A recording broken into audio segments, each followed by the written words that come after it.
Deux Rois, chapitre 23. Le roi Josias fit assembler auprès de lui tous les anciens de Juda et de Jérusalem. Puis il monta à la maison de l'Éternel, avec tous les hommes de Juda et tous les habitants de Jérusalem, les sacrificateurs, les prophètes, et tout le peuple, depuis le plus petit jusqu'au plus grand. Il lut devant eux toutes les paroles du livre de l'Alliance qu'on avait trouvé dans la maison de l'Éternel. Le roi se tenait sur l'estrade, et il traita alliance devant l'Éternel, s'engageant à suivre l'Éternel et à observer ses ordonnances, ses préceptes et ses lois, de tout son cœur et de toute son âme, afin de mettre en pratique les paroles de cette alliance écrites dans ce livre. Et tout le peuple entra dans l'alliance. Le roi ordonna à Hilkija, le souverain sacrificateur, aux sacrificateurs du second ordre, et à ceux qui gardaient le seuil, de sortir du temple de l'Éternel tous les ustensiles qui avaient été faits pour Baal, pour Astarté et pour toute l'armée des cieux. Et il les brûla hors de Jérusalem, dans les champs du Cédron, et en fit porter la poussière à Béthel.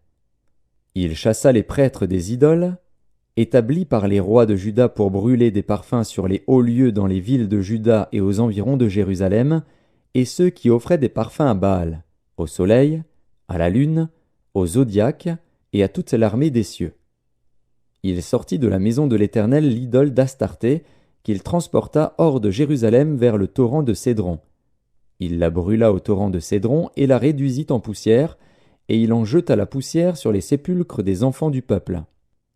Il abattit les maisons des prostituées qui étaient dans la maison de l'Éternel, et où les femmes tissaient des tentes pour Astarté. Il fit venir tous les prêtres des villes de Juda. Il souilla les hauts lieux où les prêtres brûlaient des parfums, depuis Géba jusqu'à Beer-Shéba. Et il renversa les hauts lieux des portes, celui qui était à l'entrée de la porte de Josué, chef de la ville, et celui qui était à gauche de la porte de la ville. Toutefois les prêtres des hauts lieux ne montaient pas à l'autel de l'Éternel à Jérusalem, mais ils mangeaient des pains sans levain au milieu de leurs frères. Le roi souilla Tophet dans la vallée des fils de Hinnom, afin que personne ne fît plus passer son fils ou sa fille par le feu en l'honneur de Moloch. Il fit disparaître de l'entrée de la maison de l'Éternel les chevaux que les rois de Juda avaient consacrés au soleil, près de la chambre de l'eunuque Nétan-Mélec, qui demeurait dans le faubourg. Et il brûla au feu les chars du soleil. Le roi démolit les autels qui étaient sur le toit de la chambre haute d'Akaz et que les rois de Juda avaient fait, et les autels qu'avait fait Manassé dans les deux parvis de la maison de l'Éternel. Après les avoir brisés et enlevés de là, il en jeta la poussière dans le torrent de Cédron. Le roi souilla les hauts lieux qui étaient en face de Jérusalem, sur la droite de la montagne de Perdition, et que Salomon, roi d'Israël, avait bâti à Astarté, l'abomination des Sidoniens, à Kémosh, l'abomination de Moab, et à Milcom, l'abomination des fils d'Ammon. Il brisa les statues et abattit les idoles, et il remplit d'ossements d'hommes la place qu'elles occupaient. Il renversa aussi l'autel qui était à Béthel, et le haut lieu qu'avait fait Jéroboam, fils de Nebat, qui avait fait pécher Israël. Il brûla le haut lieu et le réduisit en poussière, et il brûla l'idole. Josias, s'étant tourné et ayant vu les sépulcres qui étaient là dans la montagne, envoya prendre les ossements des sépulcres, et il les brûla sur l'autel et le souilla, selon la parole de l'Éternel prononcée par l'homme de Dieu qui avait annoncé ces choses. Il dit : « Quel est ce monument que je vois ? » Les gens de la ville lui répondirent : « C'est le sépulcre de l'homme de Dieu qui est venu de Juda et qui a crié contre l'autel de Béthel ces choses que tu as accomplies. » Et il dit : « Laissez-le, que personne ne remue ses os. » On conserva ainsi ces os avec les os du prophète qui était venu de Samarie. Josias fit encore disparaître toutes les maisons des hauts lieux qui étaient dans les villes de Samarie et qu'avaient faites les rois d'Israël pour irriter l'Éternel. Il les fit à leur égard entièrement comme il avait fait à Béthel. Il immola sur les autels tous les prêtres des hauts lieux qui étaient là, et il y brûla des ossements d'hommes. Puis il retourna à Jérusalem. Le roi donna cet ordre à tout le peuple : « Célébrez la Pâque en l'honneur de l'Éternel, votre Dieu, comme il est écrit dans ce livre de l'Alliance. Aucune Pâque pareille à celle-ci n'avait été célébrée depuis le temps où les juges jugeaient Israël et pendant tous les jours des rois d'Israël et des rois de Juda. Ce fut la 18e année du roi Josias qu'on célébra cette Pâque en l'honneur de l'Éternel à Jérusalem.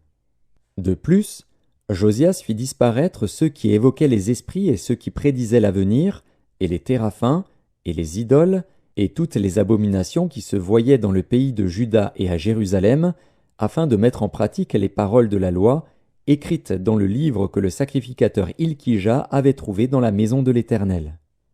Avant Josias, il n'y eut point de roi qui, comme lui, revint à l'Éternel de tout son cœur, de toute son âme et de toute sa force, selon toute la loi de Moïse.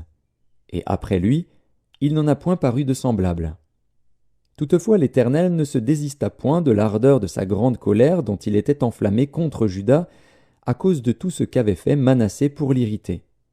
Et l'Éternel dit, « J'ôterai aussi Juda de devant ma face, comme j'ai ôté Israël, et je rejetterai cette ville de Jérusalem que j'avais choisie, et la maison de laquelle j'avais dit, là sera mon nom. » Le reste des actions de Josias, et tout ce qu'il a fait, cela n'est-il pas écrit dans le livre des chroniques des rois de Juda?